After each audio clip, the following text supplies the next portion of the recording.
पिछले एपिसोड में हमने देखा था कि चैंतियान जो था ना वो एक सिटी के अंदर आया हुआ था ताकि यहाँ पर आने के बाद कुछ सामान वगैरह खरीद सके। उसको कुछ कॉर्डन मिलते हैं जो कि बहुत ज्यादा मिस्टीरियस और काफी कमाल के लग रहे थे, तो चैंतियान उनको खरीद लेता है। और तभी वहाँ पर एक यंग मास्टर आ चुका था जो कि एक लड़की को ना परेशान कर रहा होता है। असल में उस लड़की को उसने जान से मार डाला था और उसकी माँ जब अपनी बेटी के लिए इंसाफ मांगने आई थी तो वो उसके साथ भी गलत हरकत करने की कोशिश करता है। तो ये जिस चैंतियान से बर्दाश्त नहीं होती, वो सीधा जा चुका था उस यंग मास्टर के ऊपर अटैक करने के लिए ताकि वो उसकी जान ले सके। तो यंग मास्टर के ऊपर थोड़े बहुत अटैक करने के बाद ही वो यहाँ पर मारा जा चुका था। तो जैसे यंग मास्टर मरता है ना, उसका अंकल वहां आकर पहुंच जाता है जो कि असल में एक सेंट रैन का बंदा था। वो बहुत ज्यादा गुस्से में था कि चैंतियान की आखिर हिम्मत कैसे हुई जो उसने उस यंग मास्टर को जान से मार दिया। जिसके बाद यहाँ से ये एपिसोड शुरू होता है। तो इस एपिसोड की शुरुआत में वो जो सेंट था ना, वो अपनी पावर का यूज करते हुए चैंतियान के ऊपर अटैक कर रहा था। वो अपने एक से बढ़कर एक अटैक का यूज करता है और चैंतियान से कहता है कि आज मैं तुझे दिखाने वाला हूँ कि असल में तेरी और मेरी पावर के बीच में कितना ज्यादा डिफरेंस है। तो जैसे ही अटैक करता है ना चैंतियान के ऊपर, चैंतियान उस अटैक को रोकने की कोशिश करता है लेकिन कुछ फायदा होता नहीं और वो दूर जाकर फेंका चुका था। चैंतियान की हालत खराब हो जाती है। तो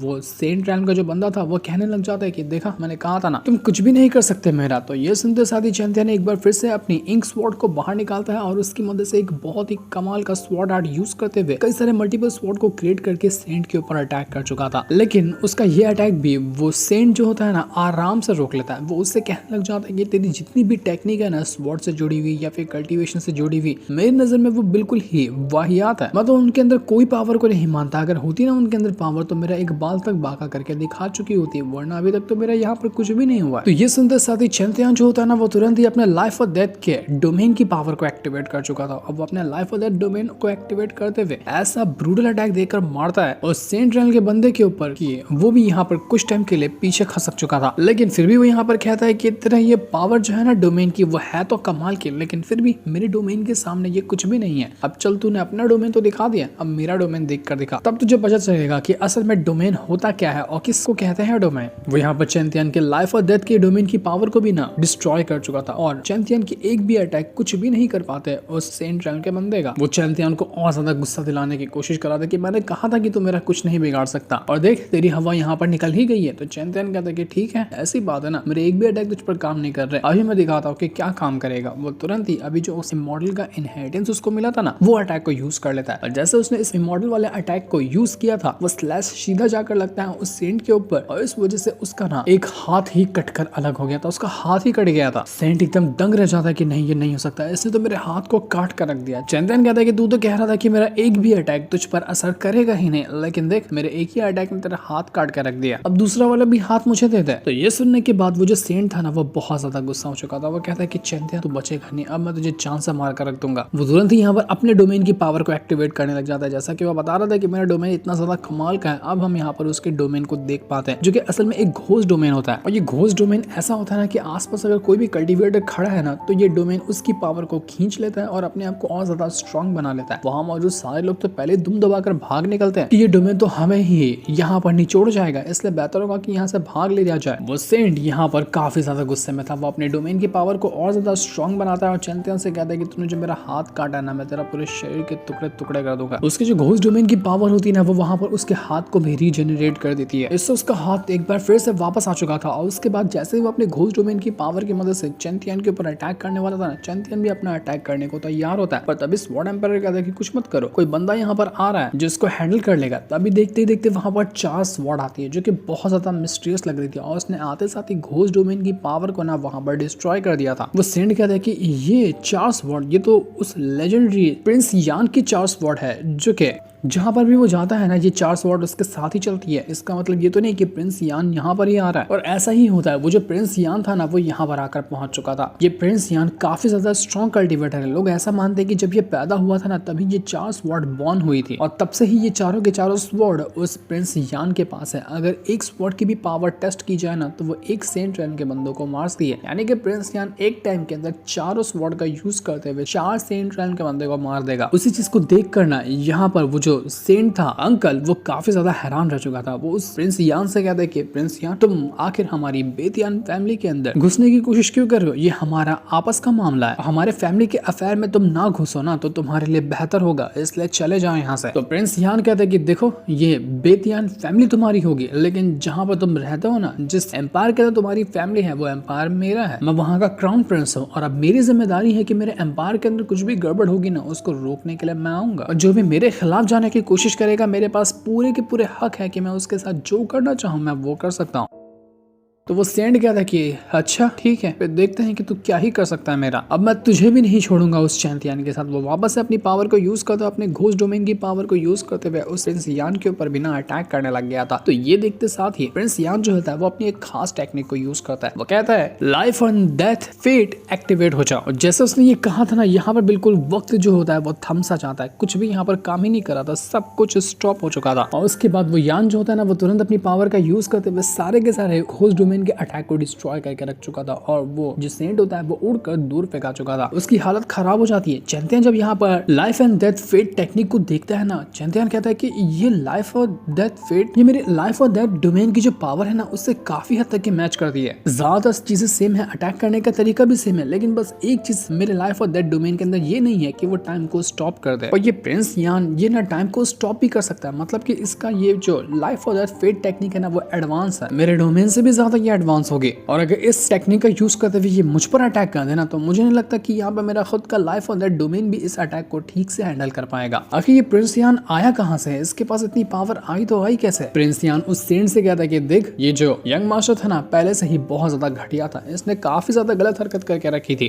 अब आज नहीं तो कल उसको सजा मिलनी ही थी, तो कल छोड़ आज ही सजा मिल गई, इसमें क्या ही जाता है। और वैसे भी जो एक अपराधी का साथ देगा उसको भी अपराधी ही माना जाता है, जैसे कि तुम हो। और एक अपराधी के मामले में मैं बिंदास घुस सकता हूँ। तुमने मुझे वार्निंग दी ना कि मैं तुम्हारे फैमिली के मामले में ना घुसूं, तो मैं तुम्हारी फैमिली के मामले में नहीं घुस रहा, बल्कि मैं एक अपराधी के मामले में घुस रहा हूँ, जो कि ये यंग मास्टर था। और तभी वहां पर ना एक बहुत ही ज्यादा बड़ी और काफी कमाल की जायंट स्पिरिट आ जाती है। ये असल में ना सुप्रीम एल्डर की स्पिरिट थी, जिस सेक्ट से वो यंग मास्टर और ये सेंट आता है, यानी कि बेतियान फैमिली का सुप्रीम एल्डर की स्पिरिट यहाँ पर आकर पहुंच चुकी थी। और ये बहुत ज्यादा गुस्से में होती है उस प्रिंस यान को लेकर और चैंपियन को लेकर। वो कहता है कि तुमने मेरे यंग मास्टर यानी कि मू फेंग को जान से मार डाला, और अब यहाँ पर तुम लोग उसी के ऊपर इल्जाम लगा रहे हो कि वो गलत था। मैं किसी को नहीं छोड़ने वाला। वो सेंट तो अपने सुप्रीम एल्डर से कहते हैं कि सुप्रीम एल्डर आप यहाँ पर आ गए, आपने बिल्कुल सही टाइम पर एंट्री मारी, अब आप ही यहाँ पर मुझे बचा सकते हैं और मू फेंग को इंसाफ दिला सकते हैं। सुप्रीम एल्डर की स्पिरिट कहती कि जाओ यहाँ से, तुम जो भी होगा ना मैं उसको हैंडल करने के लिए तैयार हूँ। ये प्रिंस यान और चैंपियन मेरे सामने नहीं टिकने वाले, मैं दोनों के दोनों को जान से मार डालूंगा। वो जो आंटी थी वो यहाँ पर चिल्लाते हुए कहने लग जाती कि देखो, चैंपियन ने ना उस मू फेंग को नहीं मारा, मू फेंग को मारने वाली मैं थी, तो इन दोनों को क्यों सजा दे रहे हो? सजा देनी है तो मुझे दो ना, मैं यहाँ पर सजा खाने के लिए तैयार हूँ, वैसे भी मुझे जिंदा रहकर और कोई मतलब नहीं है। पर चैंपियन कहता है कि नहीं, मू फेंग को मारने वाला मैं था, और अब मैं देखता हूँ कि मैंने उसको जब मारा है ना, तो मेरा कौन क्या ही बिगाड़ सकता है। वो उस आंटी की जान खतरे में नहीं डालना चाह रहा था। और सुप्रीम एल्डर कहता है कि किसी को भी फिक्र करने की जरूरत नहीं है, ये आंटी, ये चैंपियन, ये प्रिंस यान, कोई भी यहाँ से बचकर नहीं जाएगा, तो किसी के ऊपर इल्जाम लगा के कोई मतलब नहीं है, सबके सब एक साथ ही मरने वाले हो। तो प्रिंस यान ना उस सुप्रीम एल्डर से कहता है कि देखिए, मानता हूँ कि आप यहाँ पर बहुत ज्यादा स्ट्रॉन्ग है और आपकी कल्टीवेशन ना उसका हिसाब भी नहीं लगाया जा सकता, लेकिन हम सब यहाँ पर उस डायनेस्टी जो कंपटीशन हो रहा है उसके पार्टिसिपेंट हैं, हम सब ने उस कंपटीशन के अंदर पार्टिसिपेट किया है। तो अगर यहाँ पर उस कंपटीशन का कोई भी रूल तोड़ने की कोशिश करता है, यानी कि कोई प्राइवेट फाइट करता है जैसे कि आप यहाँ पर करने के लिए आए हुए हो, तो इससे कंपटीशन में ना उसको बाहर भी निकाला जा सकता है। आपकी बेतियान फैमिली उस कंपटीशन से बाहर हो जाएगी बिना कुछ किए। आपको इस बात का डर नहीं है कि आपका ये हरकत आपकी बेतियान फैमिली को कंपटीशन से बाहर निकाल सकता है, और ऊपर से इस हरकत को करने के लिए वो दाओ सेक्ट जो कि इस कंपटीशन को करवा रहा है वो आपकी जान ले लेगा। ये आपको बहुत ज्यादा बड़ी पनिशमेंट देगा जो आप इमेजिन भी नहीं कर सकते। तो ये सुन को वो जो सुप्रीम एल्डर था वो कहने लग जाता है कि देखो, उस कंपटीशन से मुझे वैसे भी कोई मतलब नहीं है, और जिस जगह पे तुम खड़े हो ना, ये एरिया आता है मेरी बेतियान फैमिली के अंदर, और यहाँ पर राज चलता है सिर्फ और सिर्फ हमारी बेतियान फैमिली का, ना कि तुम्हारा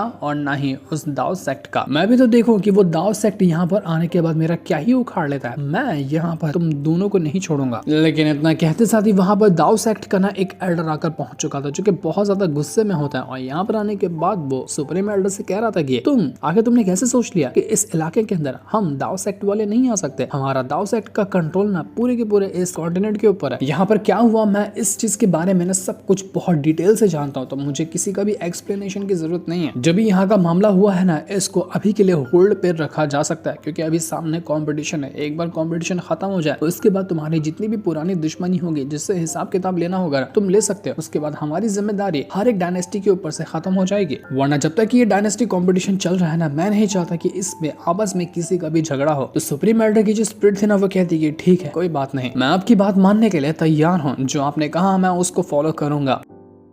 सुप्रीम एल्डर की हालत तो एक बार के अंदर ही खराब हो गई और वो यहाँ से गायब हो जाता है। उसका देखा देखी वो जो सेंट था ना, वो भी वहां से जा चुका था। सब लोग यहाँ से चले गए। अब उनके जाने के बाद चैंतियन ना अपना स्पिरिचुअल वर्ल्ड के अंदर आता है और यहाँ पर आने के बाद वो अपना कल्टिवेशन करने लग गया था। वो एक ही चीज को लेकर परेशान था कि वो जो प्रिंस यान था ना, उसका लाइफ और डेथ फेट टेक्निक जो है वो इतनी ज्यादा एक्स्ट्रा ऑर्डिनरी क्यों थी। वो कहता है कि मेरी लाइफ और डेथ डोमेन में ऐसी क्या कमी रह गई है जो वो टाइम को कंट्रोल नहीं कर पाता बल्कि उसका टाइम को कंट्रोल कर पाता है। मुझे लगता है कि मेरे लाइफ और डेथ डोमेन को ना मुझे और ज्यादा स्ट्रॉन्ग बनाना पड़ेगा, तभी जगह कुछ फायदा हो सकता है। वो अपने दोनों के दोनों जो एम्पायर थे ना उसके स्पेशल वर्ल्ड के अंदर, उनको मस्का लगाना शुरू कर देता है। वो कहता है कि आपने देखा ही होगा ना कि वो सारे अटैक इतने ज्यादा कमाल के थे, अगर एक भी अटैक मुझे लग गया होता तो मुझ बेचारे की तो जान चली जाती। और मुझे पता है कि आप दोनों ऐसा बिल्कुल भी नहीं चाहेंगे कि मेरी जान चली जाए। सच कह रहा हूं ना मैं, आपको ये ऐसा नहीं लगता ना? अगर आप चाहते हैं कि मेरी जान ना जाए तो आप मुझे कुछ सिखाइए ना, मुझे भी कुछ कमाल की टेक्निक सिखाइए ताकि मैं भी और ज्यादा स्ट्रॉन्ग बन सकूं और अपने आप को आने वाले खतरों से प्रोटेक्ट कर सकूं। यहाँ पर वो मस्का लगा रहा था ताकि दोनों के दोनों एम्पायर ना कुछ कमाल की टेक्निक चैंतियान को दे दे ताकि आगे के कंपटीशन में वो उसके काम आएंगे। तो स्वॉर्ड एम्पायर कहता है कि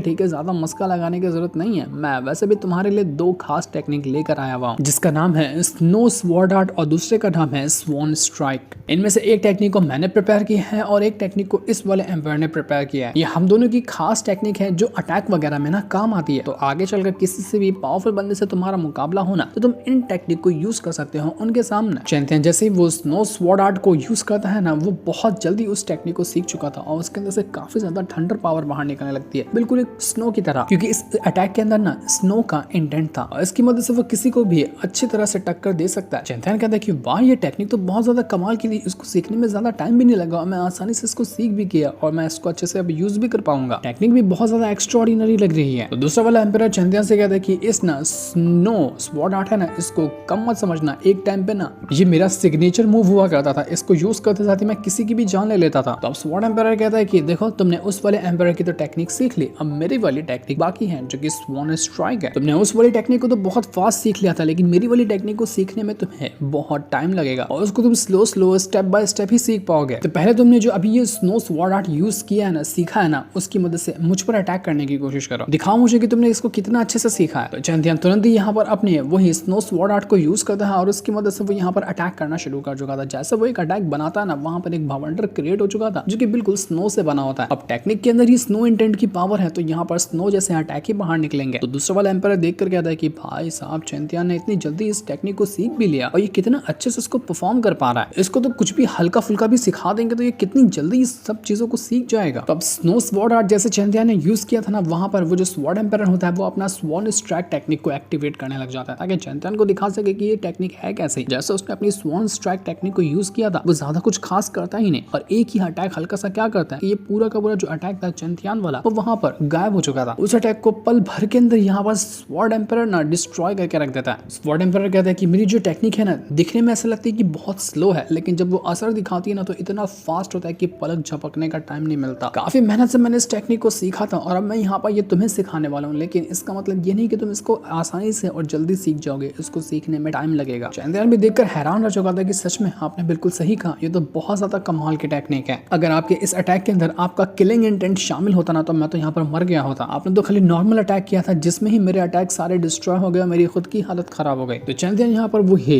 स्वॉन स्ट्राइक टेक्निक जो होती है ना उसको परफॉर्म करने की कोशिश करता है। वो यहाँ पर कुछ स्टेप उसके कर पा रहा था लेकिन अच्छे से वो उसको परफॉर्म नहीं कर पा रहा था। तो कहता है कि अरे यार मैं तो इस टेक्निक को अच्छे से नहीं कर पा रहा हूँ। जिस पर स्वॉर्ड एम्पायर कहता है कि देखो फिक्र करने की जरूरत नहीं है, ये जो स्वॉन स्ट्राइक टेक्निक है ना वो धीरे धीरे करते हुए तुम मेहनत करोगे ना तो अपने आप सीख जाओगे, ऐसा खुद पर प्रेशर डालने की जरूरत नहीं है। तो तुम स्वान स्ट्राइक को साइड में रखो, पहले तुम्हारा जो ये स्नो स्वॉर्ड आर्ट है ना, इसको पहले मास्टर करो। इसको जब तुम एकदम अच्छे से सीख जाओगे ना, तो उसके बाद तुम जाना स्वान स्ट्राइक के ऊपर, तो उससे तुम्हें आसानी होगी उस टेक्निक को भी सीखने में। तो ये सुनकर चैंपियन ना ये करने के लिए तैयार हो जाता है कि मैं तो दोनों टेक्निक को जल्द से जल्द मास्टर करके रहूंगा। इसके बाद सभी के सभी जो डिसेबल थे कंपटीशन वाले, वो जज के पास आते हैं और जज कहता है कि ठीक है, अब तुम्हारा थर्ड राउंड शुरू होता है। थर्ड राउंड थोड़ा सा ज्यादा ट्रिकी और मुश्किल होगा, क्योंकि इस राउंड के अंदर टेस्ट किया जाएगा तुम्हारे खुद के टैलेंट को। मेरे पीछे दिख रहा जो टेम्पल है ना, तुम्हें उसके अंदर जाना है और वहां जाकर अपने टैलेंट को टेस्ट करना है। यहाँ पर टैलेंट ना 3 हिस्सों में डिवाइड है, यानी कि इजी लेवल है, उसके बाद मीडियम लेवल है और उसके बाद आता है हार्ड लेवल। तो जिस तरह का तुम्हारा टैलेंट है ना, उसके हिसाब से ही लेवल को डिसाइड करना। सबसे आखिरी में आता है एक मिस्टीरियस लेवल, जो कि है इन्फर्नो लेवल। उसके अंदर जाने के बारे में तो तुम गलती से भी मत सोचना, क्योंकि तुम में से किसी की भी बस की बात नहीं है कि तुम इन्फर्नो लेवल को जाकर उसको कंप्लीट कर सको, क्योंकि वहां जाने के बाद अगर तुम्हारी जान भी चली गई ना, तो उसका जिम्मेदार मैं नहीं रहूंगा। तो ये सुनकर सारे के सारे हैरान हो जाते हैं कि बाप रे, ये तो इन्फर्नो लेवल कितना ज्यादा मुश्किल होगा, हम उसको कैसे कंप्लीट करेंगे। जिस सीन को दिखाते साथ ही ये वाला एपिसोड यहीं पर एंड हो जाता है। Thanks for watching.